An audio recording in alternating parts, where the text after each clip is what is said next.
دنیاوی لحاظ سے آپ دیکھیں جی، انسانوں کے مختلف مراتب ہوتے ہیں۔ دنیا میں انسان کو مختلف اعزازات سے نوازا جاتا ہے، اس کو نام دیے جاتے ہیں، کوئی ڈی ایس پی، کوئی ایس ایچ او، کوئی وزیر، کوئی وزیر اعظم، کوئی اے این پی، اور مختلف قسم کے شعبہ جات کے لحاظ سے مختلف اعزازات ہوتے ہیں۔ یہ تو دنیاوی لحاظ سے ہے۔ دینی لحاظ سے جو انسان کے مراتب ہیں وہ عمومی طور پر ابتداً دو قسم کے ہیں، ایک مسلمان، دوسرا کافر۔ یہ دو ہی مقام ہیں دینی لحاظ سے، یا بندہ مسلمان ہے یا بندہ کافر ہے۔ کافروں میں کئی قسم کے کافر ہوتے ہیں، یہودی بھی ہیں، عیسائی بھی ہیں، بدھ مت بھی ہیں، مجوسی بھی ہیں، اور دیگر بھی کئی قسمیں ہیں کفار کی۔ مسلمانوں میں اللہ تعالیٰ نے مزید مراتب رکھے ہیں۔ یہ مراتب انسان کے اعمال کے لحاظ سے ہوتے ہیں، دیتا رب اپنے فضل سے ہے، لیکن ان کا چناؤ انسان کے اعمال کے لحاظ سے ہوتا ہے۔ فقط ایک مرتبہ ایسا ہے جہاں عمل نہیں دیکھا جاتا، رب اپنے فضل سے عطا کرتا ہے، اور وہ مرتبہ سب سے اعلیٰ کہلاتا ہے۔ وہ مرتبہ ہے مرتبہ نبوت۔ مسلمانوں میں سب سے بلند ترین درجہ انبیاء کا ہے، اور انبیاء میں بھی سب سے بلند ترین درجہ سید الانبیاء احمد مجتبیٰ محمد مصطفیٰ صلی اللہ تعالیٰ علیہ وآلہ وسلم کا ہے۔ پھر اس کے بعد بھی کئی مراتب آتے ہیں، غوث، قطب، ابدال، ولی، ابرار، متقین، محسنین، شہداء، کئی مراتب ہیں اس کے آگے اور بھی۔ انسان جتنی محنت کرتا ہے رب اس کو محنت کا صلہ بھی ویسا دیتا ہے۔ شہید بھی ایک مرتبہ ہے اسلام میں، شہادت کا ایک عظیم مرتبہ ہے۔ دنیا میں جتنے بھی لوگ آئے ہیں، مسلمان ہیں یا کافر، مسلمانوں میں چھوٹے درجے کے ہیں یا بڑے درجے کے، دنیا میں زندہ رہنے کے لیے کوئی نہیں آیا، سب نے دنیا سے جانا ہے۔ لیکن مزہ جب ہے کہ موت آئے، ایسی موت آئے جسے اللہ اور اس کا رسول بھی پسند فرماتے ہوں۔ سبحان اللہ، یہ شہادت کی موت ہے۔ ایک نہ ایک دن تو جانا ہی ہے نا، سب نے جانا ہے، تو موت ایسی آئے نا جو اللہ اور اس کے رسول کی پسندیدہ ہو، تو پھر بندہ مومن کو مرنے کا بھی لطف آتا ہے۔ سبحان اللہ۔ ویسے تو انسان کے مرنے کے حال بھی اپنے اپنے ہیں، کوئی کیسے مرتا ہے، کوئی کیسے۔ پنجابی میں ایک جملہ بولا جاتا ہے بڑا خوبصورت سا، کہتے ہیں موت برحق ہے، کفن وچ شک ہے۔ موت برحق ہے یعنی مرنا تو یقینی ہے، کفن وچ شک ہے، اس کا پتہ نہیں کہ کفن ملے گا یا نہیں ملے گا، یہ پتہ نہیں ہے۔ مرنے کا پتہ ہے، کفن کا پتہ نہیں، اللہ جانے کون کہاں کیسے مر جائے۔ بابا فرید الدین گنج شکر رحمۃ اللہ علیہ فرماتے ہیں، کوئی بن گیا رونق پکھیاں دی، کوئی چھوڑ کے شیش محل چلیا، کوئی پلیا ناس تے نخریاں وچ، کوئی ریت گرم دے تھل چلیا، کوئی بھول گیا مقصد آون دا، کوئی کر کے مقصد حل چلیا۔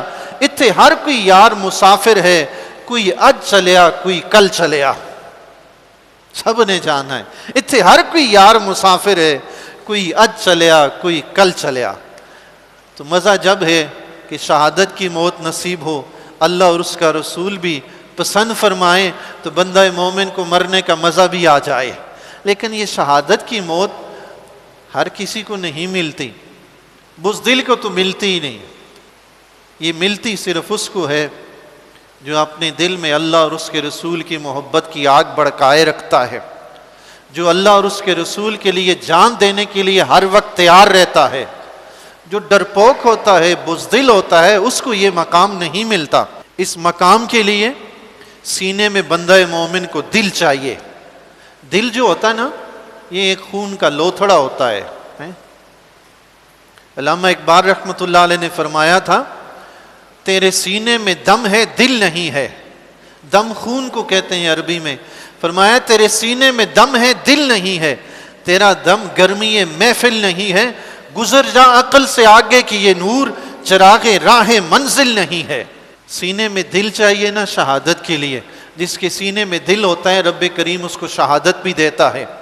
اور جو بندہ دل تو رکھتا ہے مگر عقل کا پجاری ہے، عقل کے پیچھے لگا رہتا ہے کہ میں مر گیا تو میرے پیچھے بچوں کا کیا ہوگا، گھر والوں کا کیا ہوگا، بچوں کی زندگی کیسے گزرے گی۔ وہ بھلا کب اپنی جان دینے کے لیے تیار ہوگا؟ جان تو وہ دیتے ہیں جن کے سینے میں دل ہوتا ہے اور وہ دھڑکتا اللہ اور اس کے رسول کے لیے ہے۔ تو وہ پھر نہیں دیکھتا کہ میرے بیوی بچے بھی ہیں، میرے دنیا دار زندگی بھی ہے، وہ صرف یہ دیکھتا ہے کہ میرا رب اور میرا رسول کیسے راضی ہوں گے۔ ہیں جی 1934 کا واقعہ ہے۔ عبد القیوم نامی ایک کوچوان تھا کراچی میں 1934 میں، انتہائی غریب پسماندہ شخص تھا، ٹانگا وغیرہ چلا کے اپنی بسر اوقات کرتا تھا۔ کراچی میں اسے کوئی جانتا نہیں تھا، ایک جھونپڑی میں رہتا تھا، بڑی مشکل سے گزارا کرتا تھا۔ ایک دن اسے پتا چلا کہ کسی شخص نے ایک کتاب لکھی ہے اور اس نے اس کتاب میں میرے نبی علیہ الصلوۃ والسلام کی بے ادبی اور گستاخی کی ہے۔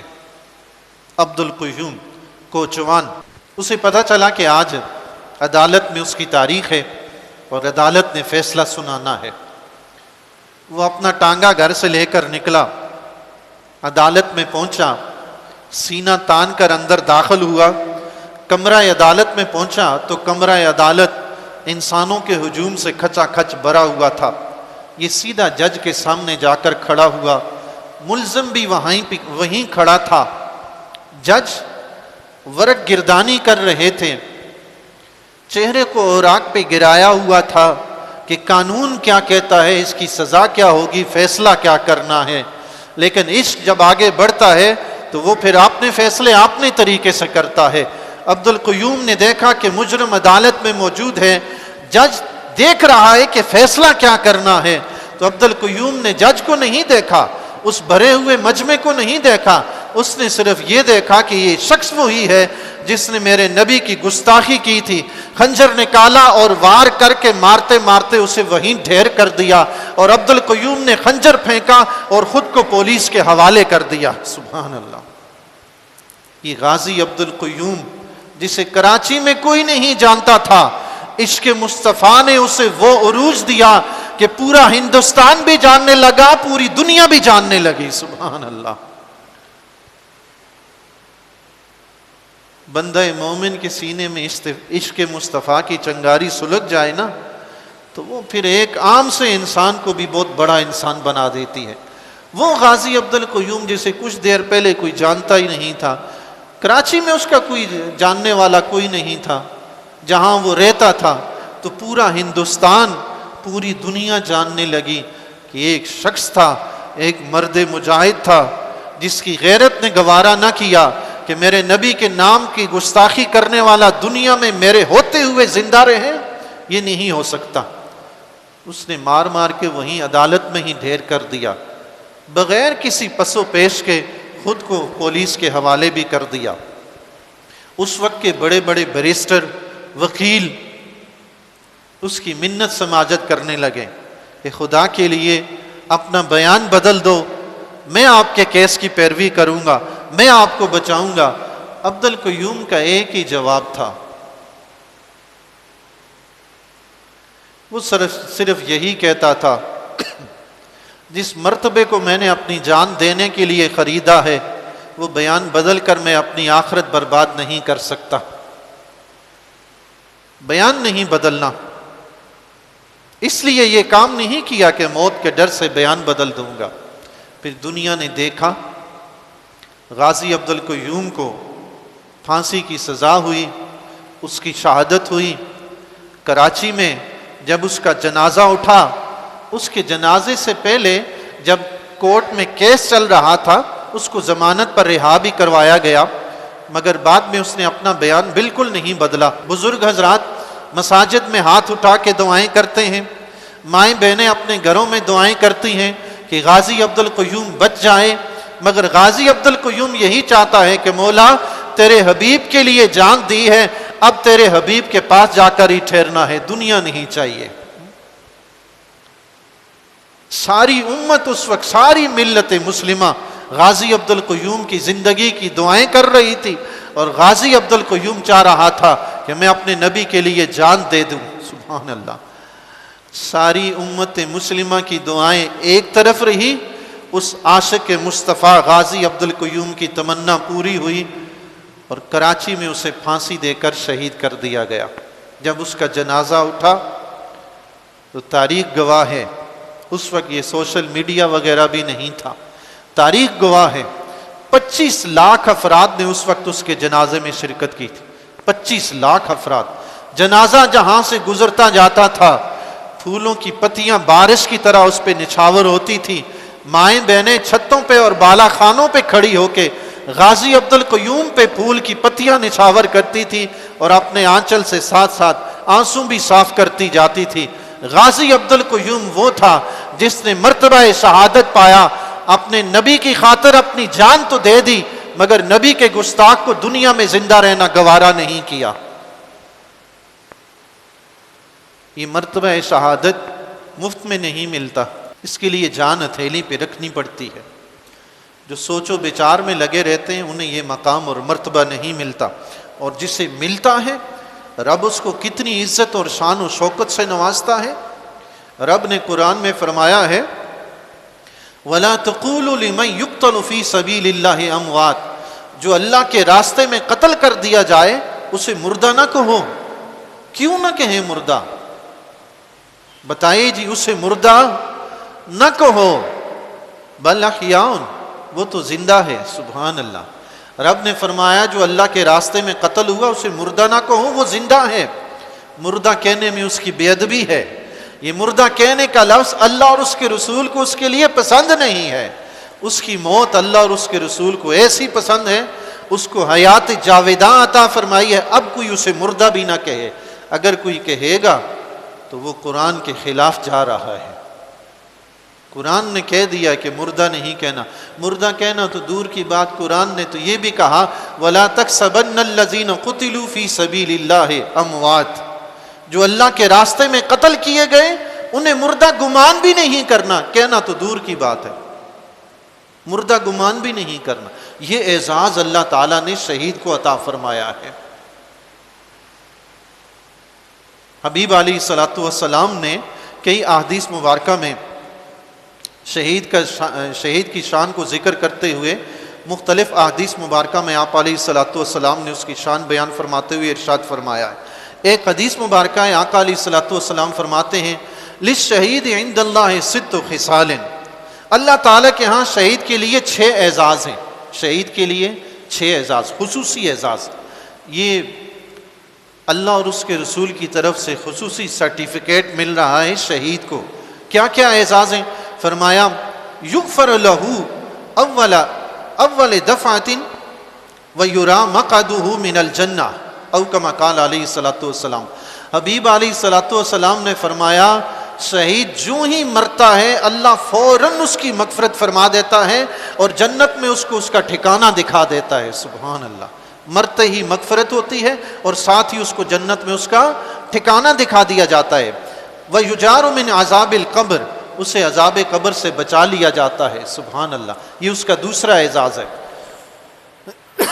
پہلا اعزاز یہ کہ مغفرت ہوئی اور جنت میں ٹھکانہ دکھا دیا. دوسرا اعزاز یہ کہ اللہ اسے عذاب قبر سے محفوظ رکھتا ہے. اور تیسرا اعزاز وَيَأْمَنُ مِنَ الْفَزْعِ الْأَكْبَرِ، اللہ تعالیٰ اسے قیامت کے دن میدان معاشر میں ہر قسم کے عذاب سے محفوظ فرمائے گا. چوتھا اعزاز وَيُوضَعُ عَلَى رَأْسِهِ تَاجُ الْوَقَارِ، قیامت کے دن اللہ تعالیٰ اس کے سر پہ عزت کا تاج رکھے گا. وہ تاج کتنا قیمتی ہوگا، حدیث کے الفاظ سماعت فرمائیں. فرمایا الیاقوتۃ منہا خیر من الدنیا وما فیہا، اس تاج کا ایک یاقوت دنیا اور جو کچھ دنیا میں ہے اس سب سے بہتر ہوگا. سبحان اللہ. جو تاج شہید کے سر پہ رکھا جائے گا. سبحان اللہ. کتنا بڑا اعزاز ہے اس شہید کے لیے. پھر فرمایا وَيُزَوَّجُ سِنَتَيْنِ وَسَبْعِينَ زَوْجَةً مِنَ الْحُورِ الْعِينِ، اور 72 حور عین سے اس کا نکاح کیا جائے گا. یہ 5 اعزاز اس کے خصوصی ہوئے. چھٹا اعزاز ذرا سنیے اور اش کر اٹھیے کہ اس شخص نے اللہ اور اس کے رسول کی خاطر جان دی. رب کائنات نے اسے کتنا بڑا اعزاز عطا فرمایا ہے. حبیب علیہ الصلوۃ والسلام نے فرمایا وَيُشَفَّعُ 70 من اقربائہ، اس کا چھٹا اعزاز یہ ہے کہ اللہ تعالیٰ قیامت کے دن اس کے عزیز و اقارب میں سے 70 ایسے افراد جن پر جہنم واجب ہو چکی ہوگی، اللہ تعالیٰ اس شہید کی سفارش کی وجہ سے 70 افراد کو جنت میں بھیج دے گا۔ سبحان اللہ، 70 افراد۔ حافظ کے بارے میں ہم سنتے ہیں جس نے قرآن حفظ کیا ہو کہ 10 افراد کو اپنے ساتھ جنت میں لے کر جائے گا، اور شہید 70 افراد کو اپنے ساتھ جنت میں لے کر جائے گا۔ سبحان اللہ، کتنا بڑا یہ مقام ہے، کتنا بڑا یہ اعزاز ہے۔ آقا علیہ الصلوۃ والسلام نے ارشاد فرمایا شہید جو ہوتے ہیں وہ 3 قسم کے ہوتے ہیں، جو میدان جنگ میں، جہاد میں اللہ اور اس کے رسول کی خاطر جنگ لڑتے ہیں۔ فرمایا 3 قسم کے ہوتے ہیں۔ ایک وہ مجاہد ہوتا ہے جو اپنے جان و مال کے ذریعے اللہ کے راستے میں جنگ کرتا ہے، جان کے ساتھ اور مال کے ساتھ۔ جب دشمن سے اس کا مقابلہ ہوتا ہے تو وہ شدید قسم کا قتال کرتا ہے، حتیٰ کہ اللہ کے راستے میں شہید ہو جاتا ہے۔ آقا علیہ الصلوۃ والسلام نے اس کے بارے میں فرمایا فذالک الشہید، یہ ایسا شہید ہے جو قیامت کے دن میدان محشر کے بعد فرمایا اللہ تعالیٰ کے عرش کے نیچے اللہ کے خیمے میں ہوگا۔ سبحان اللہ، اللہ کے خیمے میں، مراد اللہ کا قرب ہے۔ اللہ اس کو اتنے اپنے قریب کر دے گا کہ قیامت کے دن وہ اللہ کے خیمے میں ہوگا۔ پھر آقا علیہ الصلوۃ والسلام نے فرمایا لا یفضلہ النبیون الا بدرجۃ النبوۃ، قیامت کے دن اللہ تعالیٰ اس شہید کو اتنا بلند مقام عطا فرمائے گا حتیٰ کہ انبیاء علیہ السلام کو جو درجہ اس پر جو حاصل ہوگا وہ نبوت کی وجہ سے حاصل ہوگا۔ اس کے سوا جتنے مراتب ہوں گے، جتنے درجات ہوں گے، اللہ تعالیٰ وہ سب شہید کو عطا فرمائے گا۔ سبحان اللہ، یعنی قیامت کے دن جنت میں جانے کے بعد سب سے بلند مرتبہ انبیاء کا ہے، اس کے بعد اس شخص کا ہے جو اللہ کے راستے میں شہید ہوا ہے۔ سبحان اللہ، جس نے اللہ اور اس کے رسول کے دین کی خاطر اپنی جان دی ہے۔ سبحان اللہ۔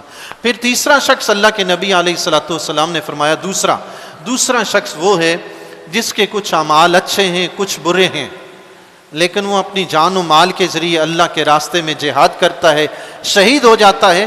حضور علیہ الصلوۃ والسلام نے ارشاد فرمایا اس کا جو مرتبہ ہوگا، فرمایا اس کی شہادت ایسی ہے جو اس کے تمام گناہوں کو مٹا دے گی۔ اور پھر حضور علیہ الصلوۃ والسلام نے فرمایا ان السیف محاء للخطایا، فرمایا تلوار بہترین چیز ہے خطاؤں کو، گناہوں کو مٹانے والی، سب سے بہترین چیز ہے تلوار۔ وَأُدْخِلَ مِنْ أَيِّ أَبْوَابِ الْجَنَّةِ شَاءَ، حضور علیہ الصلوۃ والسلام نے فرمایا اس شہید کو حکم ہوگا کہ جنت کے جس دروازے سے چاہے چلا جائے۔ سبحان اللہ، یہ دوسرے مرتبے کا شہید ہے جس کے کچھ گناہ بھی تھے اور کچھ نیکیاں بھی تھیں۔ پہلے مرتبے کا وہ تھا جس کی ساری نیکیاں تھیں اور وہ جہاد کرتے ہوئے شہید ہوا۔ دوسرا یہ تھا، تیسرے مرتبے والا آقا علیہ الصلوۃ والسلام نے فرمایا وہ شخص ہے جس نے جہاد کیا لیکن اس کے دل میں نفاق تھا، دشمنوں سے ملا، قتال کیا، جنگ لڑی، قتل ہو گیا، مارا گیا۔ حبیب علیہ الصلوۃ والسلام نے فرمایا یہ جہنم میں ہوگا، یہ جہنم میں ہوگا۔ ان السیف لا یمحو النفاق، تلوار گناہوں کو تو مٹاتی ہے، خطاؤں کو تو مٹاتی ہے، مگر نفاق کو نہیں مٹاتی۔ یعنی اگر کوئی منافق شخص مسلمانوں کے ساتھ مل کر جہاد کرتا ہے، اس کے دل میں ایمان نہیں ہے، اسلام نہیں ہے، فرمایا وہ جہنمی ہے، جنتی نہیں ہے۔ پتہ چلا کہ اگر جہاد کرتے ہوئے کوئی شہید ہو جائے لیکن دل میں اس کے نفاق ہے، وہ ہمارے سامنے تو شہید ہمیں نظر آ رہا ہے، مگر اللہ اور اس کے رسول کے ہاں وہ جہنمی ہے، اللہ اور اس کے رسول کے ہاں وہ جہنمی ہے۔ یاد رکھیے میدان جنگ میں تلوار کبھی ہاتھ پہ لگتی ہے، کبھی پیٹھ پہ لگتی ہے، کبھی کندھے پہ لگتی ہے، کبھی ٹانگ پہ لگتی ہے، کبھی سر پہ لگتی ہے، کبھی تیر لگتا ہے، کبھی نیزہ لگتا ہے۔ آپ سوچتے ہوں گے کہ خدا جانے اس وقت کتنا درد ہوتا ہوگا، کتنی تکلیف ہوتی ہوگی، لیکن آقا علیہ الصلوۃ والسلام نے شہید کے بارے میں فرمایا الشہید لا یجد الم القتل الا کما یجد احدکم الم القرصہ۔ حضور علیہ الصلوۃ والسلام نے فرمایا شہید جب شہید ہوتا ہے موت کے وقت وہ اتنی ہی تکلیف محسوس کرتا ہے جتنی تم میں سے کوئی شخص اسے کوئی ایک چٹکی کاٹے یا اسے کوئی چمٹی کاٹ دے، جتنی تکلیف چمٹی کاٹنے سے اس کو محسوس ہوتی ہے، شہید کو فقط اتنی ہی تکلیف محسوس ہوتی ہے۔ سبحان اللہ۔ یہ وجہ کیا ہے؟ شہید پہ تلوار بھی لگتی ہے، نیزہ بھی لگتا ہے، تیر بھی لگتے ہیں، اسے تکلیف نہیں ہوتی۔ وجہ کیا ہے؟ وجہ یہ ہے کہ وہ اللہ اور اس کے رسول کی محبت میں مدہوش ہوتا ہے۔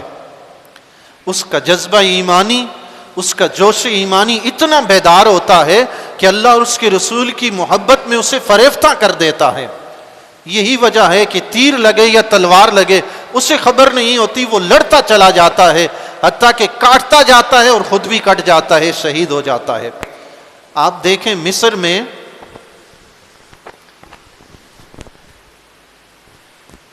حضرت یوسف علیہ السلام کے لیے محفل سجائی جاتی ہے، خواتین کو بلا کر کمرے میں بٹھایا جاتا ہے، ہاتھوں میں چھریاں دے کر پھل دیے جاتے ہیں کاٹنے کے لیے، لیکن وہ خواتین جب یوسف علیہ السلام نمودار ہوتے ہیں، یوسف علیہ السلام کو دیکھ کر وہ اتنا محو ہوتی ہیں کہ انہیں پتہ نہیں چلتا کہ ہم پھل کاٹ رہی ہیں یا چھریوں سے ہاتھ کاٹ ڈالے، انگلیاں کاٹ ڈالی۔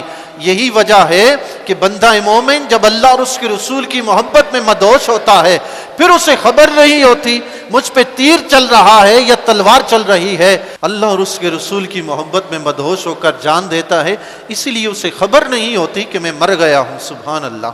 اسے کوئی احساس نہیں ہوتا، کوئی تکلیف اسے نہیں پہنچتی۔ آپ دیکھیں ڈاکٹر کسی کا آپریشن کرے نا تو اسے کوئی انجیکشن وغیرہ لگا کے دوائی وغیرہ پلا کے بے ہوش کر دیتے ہیں، وہ دوائی سے بے ہوش ہوتا ہے، اس کو چیر پھاڑ کر رکھ دیا جاتا ہے، اسے احساس نہیں ہوتا کہ مجھے چیرا گیا، پھاڑا گیا۔ وہ شخص دوائی سے مدہوش ہوا تھا۔ شہید جو اللہ اور اس کے رسول کی محبت میں لڑتا ہے، یہ اللہ اور اس کے رسول کی محبت سے مدہوش ہوتا ہے۔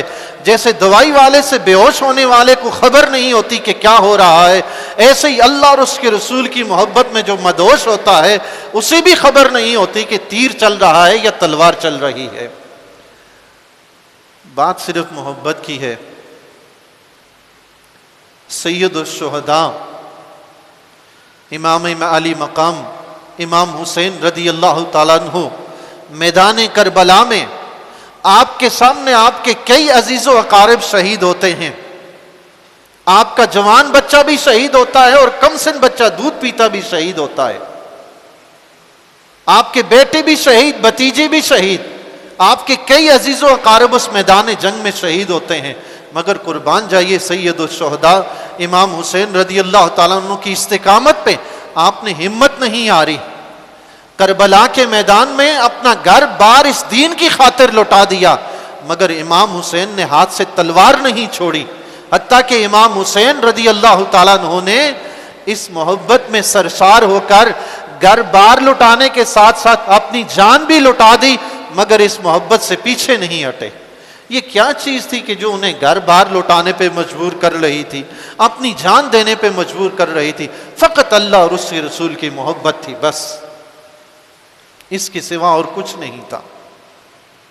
اللہ اور اس کے رسول کی محبت جب دلوں میں سما جاتی ہے نا تو پھر بندہ مومن دنیا کی ہر تکلیف بھول جاتا ہے، پھر اسے دنیا کی کوئی تکلیف نظر نہیں آتی۔ دنیا میں آپ دیکھیں جی، انسان کھاتا بھی ہے، پیتا بھی ہے، مختلف قسم کی چیزوں کو دیکھتا بھی ہے، سونگھتا بھی ہے، سنتا بھی ہے، ہر چیز سے وہ لذت لیتا ہے۔ قیامت کے دن جب بندہ مومن میدان معاشر سے جنت میں چلا جائے گا، جنت میں قسم و قسم کی نعمتیں اس کے لیے تیار ہوں، جنت میں اس کے لیے قسم و قسم کی نعمتیں تیار ہوں گی۔ حدیث شریف میں آتا ہے، آقا علیہ الصلوۃ والسلام نے ارشاد فرمایا، جنت میں جب کوئی شخص داخل ہو جائے گا، وہ شخص دنیا میں واپس آنا پسند نہیں کرے گا۔ جنت کی نعمتیں اسے اتنا مسحور کر دیں گی، اپنے اندر کھینچ لیں گی کہ وہ جنت کی نعمتوں میں اتنا منہمک ہو جائے گا، دنیا کو بھلا دے گا، دنیا کی تمنا ہی نہیں کرے گا۔ مگر حضور علیہ الصلوۃ والسلام نے فرمایا، الا الشہید یتمنی ان یرجع الی الدنیا فیقتل 10 مرات۔ حضور علیہ الصلوۃ والسلام نے فرمایا، مگر شہید ایسا شخص ہے جنت کی تمام نعمتیں کھانے کے باوجود جب اسے یاد آئے گا کہ دنیا میں میں نے اللہ اور اس کے رسول کی محبت میں اپنا سر کٹایا تھا، وہ سر کٹاتے وقت جو لطف آیا تھا وہ لطف اور مزہ جنت کی نعمتوں میں بھی نہیں ہے، وہ اس وقت تمنا کرے گا مولا مجھے واپس دنیا میں بھیج، میں تیری اور تیرے نبی کی خاطر دوبارہ اپنا سر کٹاؤں، پھر زندہ ہو جاؤں، پھر شہید کیا جاؤں، پھر زندہ ہو جاؤں، پھر شہید کیا جاؤں۔ سبحان اللہ، شہادت کی موت کا اتنا لطف ہے کہ بندہ مومن جنت میں بھی بار بار تمنا کرے گا کہ ہائے کاش پھر دنیا میں جاؤں، اللہ اور اس کے رسول کی خاطر پھر کاٹا جاؤں۔ سبحان اللہ۔ امام جلال الدین سیوطی رحمۃ اللہ تعالی علیہ نے اور دیگر کچھ سیرت نگاروں نے دو شہیدوں کا ایک واقعہ ذکر فرمایا ہے۔ 3 بھائی تھے شام میں، بڑے دلیر بہادر، ہمیشہ جہاد میں مصروف رہتے۔ ایک مرتبہ جنگ لڑتے ہوئے رومیوں نے انہیں گرفتار کر لیا۔ امام جلال الدین سیوطی رحمۃ اللہ علیہ ذکر فرماتے ہیں، اس واقعے کو توجہ سے سماعت فرما لیجئے گا، اللہ کے فضل و کرم سے ہم اہل سنت ہیں تو اس روایت میں اہل سنت کا عقیدہ بھی آشکار ہوتا ہے۔ امام جلال الدین سیوطی رحمۃ اللہ علیہ جیسے محدث انہیں کوئی شک کی نظر سے نہیں دیکھ سکتا۔ آپ یہ واقعہ نقل فرماتے ہیں، شام میں یہ واقعہ بہت مشہور ہو گیا تھا۔ امام جلال الدین سیوطی رحمۃ اللہ علیہ لکھتے ہیں، یہ 3 بھائی تھے شام میں، ہمیشہ جہاد میں رہتے تھے اور اللہ نے انہیں بڑی طاقت اور قوت سے نوازا تھا۔ ایک مرتبہ رومیوں سے جنگ لڑتے ہوئے یہ تینوں گرفتار ہو گئے۔ ان تینوں کو عیسائی بادشاہ کے سامنے پیش کیا گیا۔ اس عیسائی بادشاہ نے انہیں پیشکش کی کہ تم لوگ اسلام چھوڑ کر عیسائیت قبول کر لو، میں اپنی بیٹیوں سے تمہارا نکاح بھی کروں گا اور سلطنت میں سے بھی تمہیں حصہ دوں گا۔ ان تینوں نے انکار کر دیا۔ جو اللہ اور اس کے رسول کی محبت سے سرشار ہو جائے نا، جو اللہ اور اس کے رسول کی محبت سے سیراب ہوتا ہو، اسے کوئی اور مذہب، کوئی اور دین، کوئی اور چیز نہیں چاہیے ہوتی۔ ان تینوں نے انکار کر دیا۔ تو بادشاہ نے کہا کہ دیکھ لو، اگر تم لوگوں نے ہمارا کہنا نہ مانا تو تم تینوں کو قتل کر دیا جائے گا۔ انہوں نے کہا جان کے ٹکڑے کر ڈالو مگر ایمان نہیں دیں گے۔ عیسائی بادشاہ نے حکم دیا کہ زیتون کا تیل دیگوں میں بھر کر اسے گرم کیا جائے، ابالا جائے۔ 3 دیگیں تیار کی گئی، زیتون کا تیل ان میں بھر دیا گیا، آگ سے انہیں ابالا گیا۔ تینوں بھائیوں کو پکڑ کر ان 3 دیگوں کے سامنے لایا گیا اور پھر دوبارہ پیشکش کی گئی کہ اسلام کو چھوڑ دو تو تمہیں یہ دیا جائے گا۔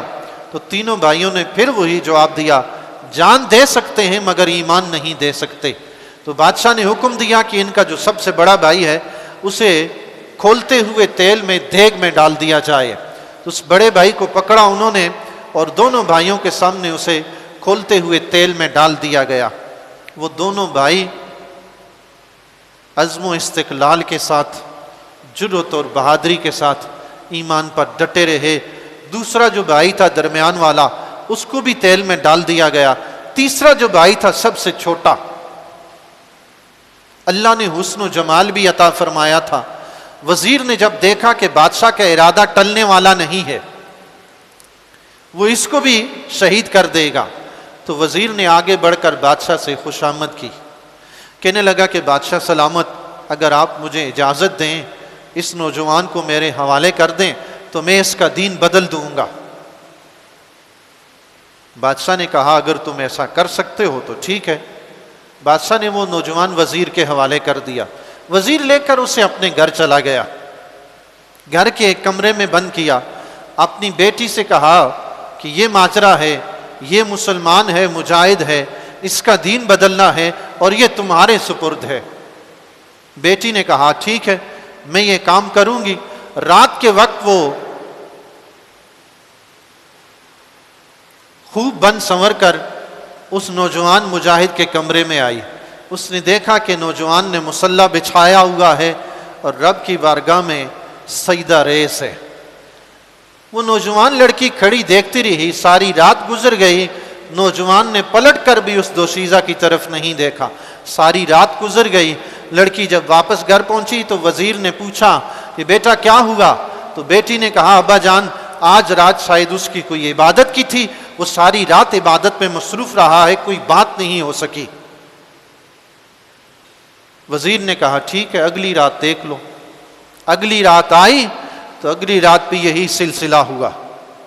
نوجوان مصلی بچھاتا، نماز کے لیے کھڑا ہوتا، ساری رات اس کی نماز میں گزر جاتی اور اس لڑکی کی طرف ایک بار بھی نہ دیکھتا، پلک جھپک کر بھی نہ دیکھتا۔ 40 دن گزر گئے، لڑکی روز آتی تھی، نوجوان روز عبادت میں مصروف ہوتا تھا، ساری رات گزر جاتی تھی، دوشیزہ صبح خالی ہاتھ واپس چلی جاتی تھی۔ 40 دن گزر گئے۔ 41ویں دن جب وہ لڑکی آئی تو اس نے چاہا کہ عشاء کے بعد تو یہ فوراً نماز میں شروع ہو جاتا ہے، وہ مغرب کے وقت ہی آ گئی۔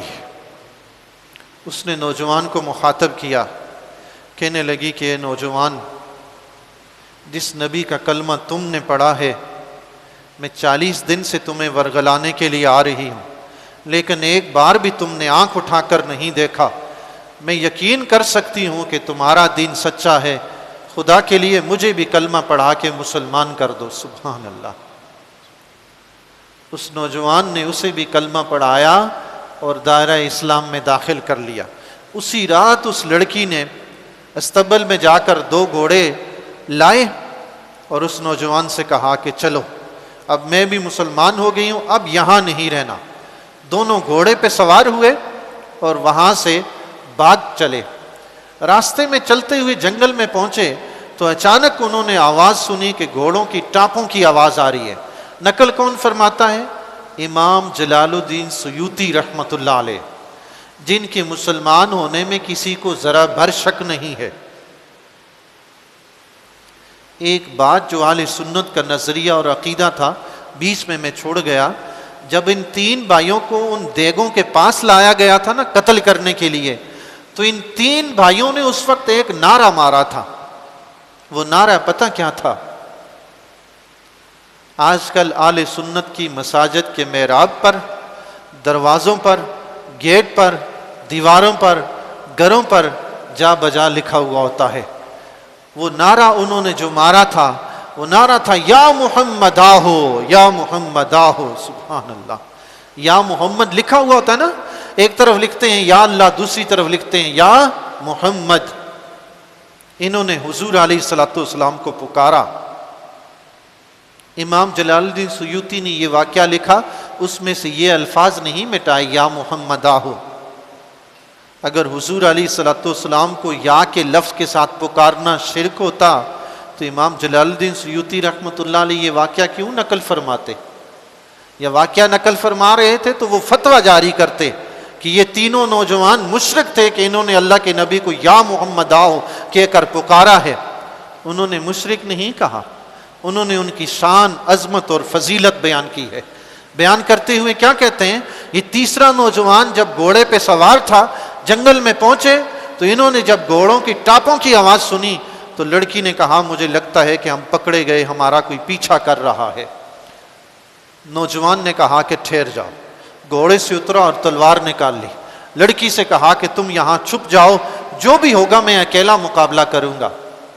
لیکن نوجوان یہ دیکھ کر حیران رہ گیا کہ گھوڑوں کے جرمٹ میں جو لشکر آ رہا تھا، گھوڑوں کے ٹاپوں کی جو آواز تھی، اس نے دیکھا کہ ان گھوڑوں کے لشکر میں جو آنے والے سوار تھے، ان سواروں میں سب سے آگے جو 2 تھے، وہ 2 اس کے وہ بھائی تھے جنہیں جلتی ہوئی کھولتے ہوئے تیل کی دیگوں میں ڈالا گیا تھا، وہ دونوں اس کے سامنے موجود تھے۔ سبحان اللہ، وہ دونوں شہید بھائی اس کے سامنے موجود تھے۔ انہوں نے جا کر اس سے سلام کیا، اور حدیث شریف میں جو روایت میں انہوں نے نقل فرمایا ہے، امام جلال الدین سیوطی رحمۃ اللہ علیہ نے نقل فرمایا، ان دونوں نوجوانوں نے اپنے اس تیسرے چھوٹے بھائی سے کیا کہا فقالا ما کانت الا غدست التی رأیت حتی خرجنا فی الفردوس۔ ہمارے بھائی، دیگوں میں جو ڈالا گیا تھا نا، ہمیں کوئی تکلیف پریشانی نہیں ہوئی، وہ تو فقط ہمیں تیل کی دیگ میں غوطہ دیا گیا تھا، اس کے بعد تو ہم جنت الفردوس میں چلے گئے تھے۔ سبحان اللہ۔ مجھے یہ بتائیں، کوئی مشرک جنت الفردوس میں جاتا ہے؟ جو کہے یا محمد اور وہ ہو مشرک، وہ جنت میں جاتا ہے، وہ بھی جنت الفردوس میں۔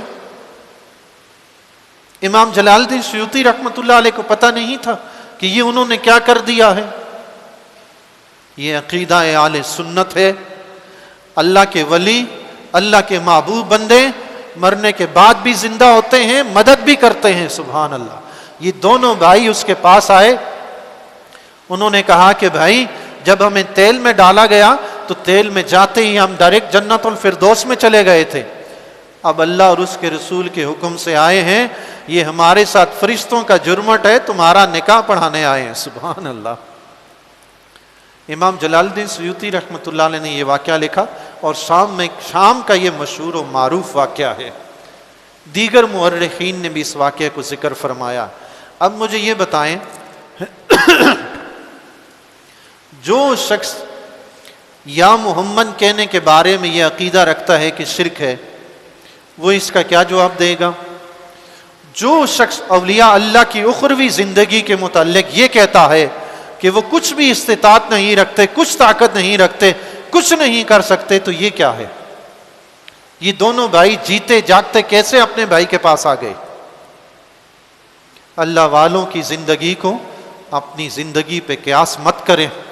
اپنی زندگی کو گناہوں کے کیچڑ سے آلودہ کیا ہوا ہے تو اس کا یہ مطلب نہیں کہ جس طرح یہ کیچڑ زدہ زندگی مٹی میں جا کر مٹی ہو جاتی ہے، اولیاء کی زندگی ویسے ہو جائے، ایسا نہیں ہوتا۔ اللہ والوں کو اللہ زندہ سلامت رکھتا ہے، انہیں قوت اور طاقت بخشتا ہے، وہ اپنے محبوب بندوں کی، اپنے دوستوں کی مدد بھی فرماتے ہیں، سبحان اللہ۔ صرف شہید کا یہ مقام نہیں کہ مرنے کے بعد وہ زندہ ہوتا ہے، اللہ کے نبی کی محبت میں جو بھی مرتا ہے وہ زندگی جاوداں پاتا ہے، وہ حیات جاوداں پاتا ہے۔ حضور علیہ الصلوۃ والسلام کے صحابہ، ان میں سے کون تھا جو اللہ کے نبی سے محبت نہیں کرتا تھا؟ صحابہ جیسی محبت کون کر سکتا ہے؟ اللہ کے نبی کے صحابہ حضرت حذیفہ رضی اللہ تعالیٰ عنہ، حضرت جابر بن عبداللہ رضی اللہ تعالیٰ عنہ۔ 1933 کا واقعہ ہے، 1933 کا واقعہ، کم و بیش 87 سال پہلے، 87 نہیں 83 سال پہلے، 83 سال پہلے کا واقعہ ہے۔ عراق میں حضرت حذیفہ رضی اللہ تعالیٰ عنہ اور حضرت جابر بن عبداللہ رضی اللہ تعالیٰ عنہ کا مزار مبارک دریائے دجلہ کے پاس تھی۔ 1933 میں مکہ میں شاہ فیصل اول جو حکمران تھا، اس کے خواب میں حضرت حذیفہ رضی اللہ تعالیٰ عنہ تشریف لائے، اور آپ رضی اللہ تعالیٰ عنہ نے فرمایا، میں اور جابر بن عبداللہ ہم دونوں تکلیف میں مبتلا ہیں، ہمیں یہاں سے نکال کر کہیں اور دفن کیا جائے۔ تو شاہ فیصل نے خواب دیکھا تو اگلے دن اپنے کام کاج میں مصروف ہو گیا، پرواہ نہ کی۔ دوسری رات پھر یہی خواب آیا۔ حضرت حذیفہ رضی اللہ تعالیٰ نے فرمایا، میں رسول اللہ صلی اللہ تعالیٰ علیہ وسلم کا صحابی حذیفہ ہوں، میں اور جابر دونوں تکلیف میں ہیں، دریا کا پانی ہماری قبروں میں آ رہا ہے، ہمیں وہاں سے نکال کر کہیں اور دفن کرو۔ شاہ فیصل نے دوسری مرتبہ بھی توجہ نہ کی۔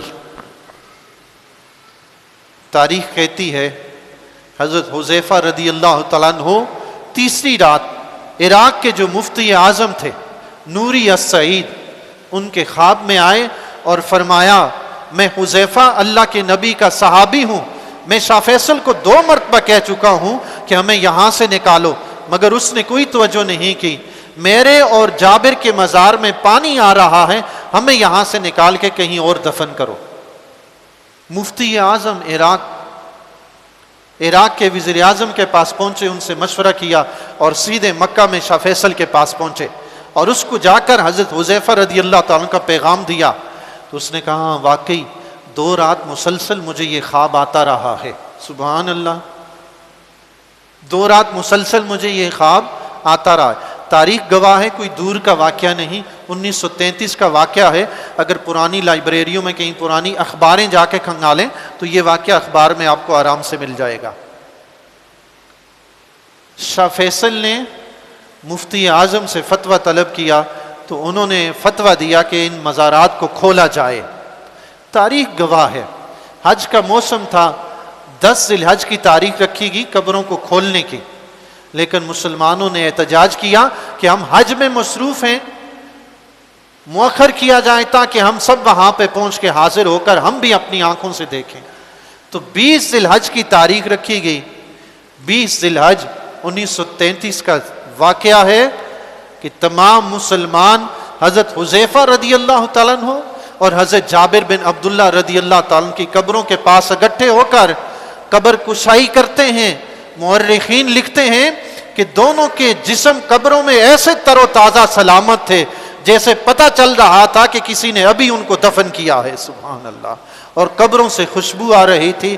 اور جس طرح حضرت حذیفہ رضی اللہ تعالیٰ نے فرمایا تھا کہ قبر میں پانی آ گیا ہے، آپ کی قبر میں واقعی دریائے دجلہ کا پانی تھا، اور حضرت جابر رضی اللہ تعالیٰ کی قبر میں پانی کی سیم آ گئی تھی، وہاں تک بھی پانی پہنچ رہا تھا۔ دونوں مبارک ہستیوں کو وہاں سے نکال کر دوسری جگہ دفن کیا گیا۔ آقا علیہ الصلوۃ والسلام کا جو سچا غلام ہو وہ مرنے کے بعد بھی زندہ رہتا ہے۔ جب آقا علیہ الصلوۃ والسلام کے غلاموں کا یہ حال ہے تو وہ جو آقا علیہ الصلوۃ والسلام کے نواسے ہیں، علی کے لخت جگر ہیں، فاطمہ کے نور نظر ہیں، اپنا گھر بار اپنے نبی کے دین کی خاطر لٹاتے ہیں، خود 3 دن بھوکے پیاسے رہتے ہیں، اپنی جان تک لٹا دیتے ہیں۔